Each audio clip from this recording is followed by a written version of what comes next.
Never seen one. You know. Oh, mga bata, nakakita na bang unggoy? Unggoy. Do you have monkeys here? Yes. Okay. You have coconuts here. Yeah. Yes. Do you know how to catch a monkey? Kabalo ka mo magdakop sa unggoy? Dito na. I'm going to teach you how to catch a monkey. Tuduan to kabon saan pa nagdakop sa amo. And this is the way they do it in other countries, from what I have read. So mo nang ilang ginahimo dito sa Amerika kung sa paghimo. They take a coconut that's beyond ripe, a coconut, and they cut out the inside, and they put a little tiny hole in the top of it. O kang nagkakos sila glube, o na ilang idabok ka sa ibabaw, o nagikuha nilang unod, o nagibutangan og saging, og dunay, kuan higot ba, laang. And then they put nuts that monkeys like inside the coconut, little nuts. So doon na ginabutangan niya bisag gamay nga mani. Oh, kay para paglili sa unggoy na ay kuuton. And they tie the other end of the coconut to a tree where it cannot be taken loose. Oh, ginahigot ang pisi dito sa punuan sa lube nga sa diin kung maipit na yang kamot, so dili siya kalayas. The monkey will smell the nuts and put its little paw through that little hole. It's just big enough to get its little paw through the hole to grab those nuts. So pagtanaw niya dito nga dunay kuan, dunay mani, hinahinay yang kamot nga iko lang maipit yang kamot nga sa din pagkumkum niya dili na namo bukal yang kamot. Birahon niya dili gid na matanggal.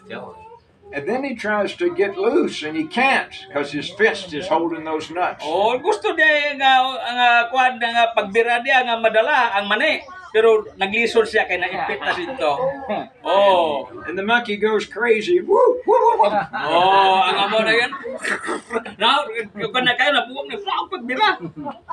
All he would have to do is let go of the nuts, and he could get his little paw back through the hole. Oh, siya ginahimo. So, ginahadakuan ng bangag sa kuan para nga makalusot ang kamot, pero dakop ang unggoy.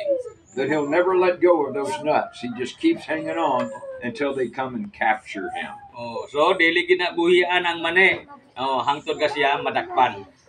Well, that's the way it is with us as Christians if we're not careful. Oh, akong isgutan nga kita magkristyano sa iyo, kita gamping. As God gives to us and we receive, we can be like that monkey and hang on to those nuts, hang on to those blessings. Pero kamo, kung makadawat ka mo, mura mong baksidor, nga mo kumkum og kamot, murag unggoy, nga di na mo buhi sa korta.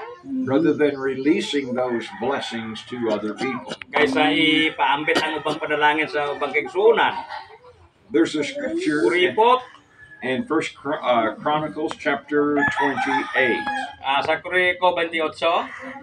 King David wanted to build a temple for God, but God said, no, your son Solomon is going to build it. Haring David gusto magpatindog ang templo, ring ginodili kay imong anak si Haring Solomon mo imong patindog. And he told Solomon, he says, my son Solomon, know the God of your father and serve him with a loyal heart. O ang imong anak si Solomon, nga nakahibalo siya sa Dios, ang nakahibalo ang Dios sa iyang kasing-kasing. And with a willing mind. O diya gid nang ginakahinuklugan. Because he said God knows understands all the intent of the thoughts. Ang Ginoo nakahibalo sa iyang pagsabot og siyang ginabati o siyang kinabuhi. So God wants us to, whatever it is we're giving, to do it very generously and very freely, not like the monkeys hanging on to our blessing. Kasi gusto sa Ginoo nga sa diin kung ikaw dawat sa panalangin nga kinahanglan muhatag ka pod og panalangin sa uban nga dili para sa unggoy nga kumkumon lang. And David told Solomon, if you seek him, he will be found by you. O kung ikaw mag-aabot, may kaplagan kaniya.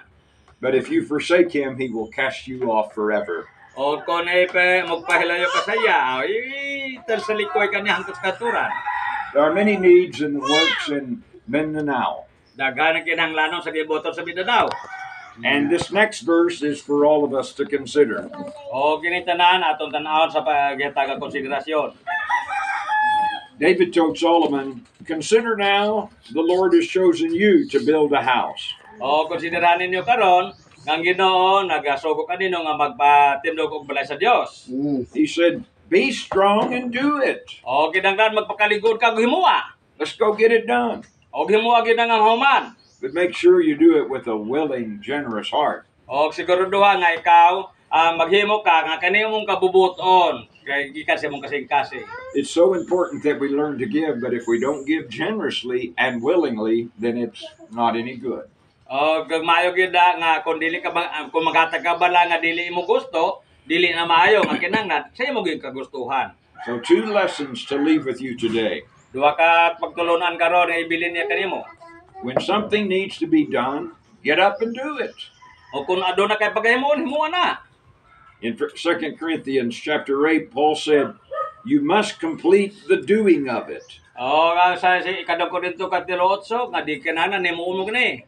And he goes on to say, make sure you do it with a generous and a ready heart. A O ready kung nimo mind. na himuon, kinahanglan nga doon na kay dakong gugma nga magihatagon ka nga may kalipay. Excuse me. One other lesson that we learned from 2 Corinthians, Sa ikadang Korinto nga to pagkatunan, verse 12, if there is first a willing mind, versikulo 12 nga doon ay mga maayong panghunahuna, it is accepted according to what one has and not according to what one does not have. o kinay ginadawat kay kung kinsang may naa, dili nga kung si kinsang nga wala sa iya. Remember the time when Jesus was watching people put their contributions in at the temple? Tanawa si Kristo sa din nga nagahatag og mga panalangin, nagabantay siya diyan sa templo. One lady come up and she put in 2 little tiny mites, probably not even as much as 2 little pesos. O ang doon ay sa kababae nga naghatag og pere nga duha lamang ang taon ka piso. And Jesus said, "You see that woman over there? She has put in more than all the rich people." O nakita mo ba nga sa kining subay nga gihatag niya ang tanan kay kumpara sa mga mayaman kay moro mo gid niyang kwarta. Because she put in all that she had to live on. Kay gihatag niya ang tanan para sa Ginoo nga kabalo ka pobre moro gid ang taon. When it comes to our giving, don't forget how to catch a monkey. O kung ikaw maghatag ay kalimti ang unggoy nga daw ginakungkung kwarta gupe. Release those blessings. Amen. O imo na ihatag ang panalangin. And Brother Vic, I'd like to ask you very quickly to explain the evaporation, the precipitation. Sa science mga bata, di ba?